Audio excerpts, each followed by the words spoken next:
అబ్బా! ఎంత బావుందో. సూపర్. ఆత్రం ఆగలేక వేడి వేడిగా ఉఫ్ఫు ఉఫ్ఫు అని ఊదుకుంటూ మరీ తినేసాను. ఏంటబ్బా ఇదనుకుంటున్నారా? చికెన్ బిర్యానీ. నిన్న సండే కదా! నేనైతే ఇంట్లోనే చికెన్ బిర్యానీ అయితే చేశాను. అది దమ్ బిర్యానీ. చాలా బా వచ్చింది. అస్సలు ఎక్స్‌పెక్ట్ చేయలేదు ఇంత బా వస్తది అని చెప్పి. నేనైతే అన్నీ ఇంట్లో దొరికే వాటిలతోనే చాలా ఈజీగా చేసేసుకోవచ్చు. చాలా టైం పడతదేమో, చాలా టైం ప్రాసెస్ అనుకుంటాం కానీ, అలా ఏం లేదండి. చాలా ఈజీగానే మనకి అయితే ప్రాసెస్ అయితే కంప్లీట్ అయిపోయింది. కాకపోతే నేను చేసిన మిస్టేక్ ఏంటి అంటే లాస్ట్‌లో చెప్తాను. పిల్లలు తినడానికి కొంచెం ఇబ్బంది పడ్డారు.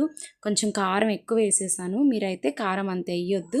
ఈ లాంగ్ వీడియోని నేను ఇప్పుడే మన యూట్యూబ్ ఛానల్‌లో అయితే పోస్ట్ చేశాను. తప్పకుండా చూసి ఎలా ఉందనేది కామెంట్ చేయడం మాత్రం అస్సలు మర్చిపోవద్దు. మన ఛానల్‌లో లాంగ్ వీడియోస్ అనేవి వస్తూ ఉంటాయి.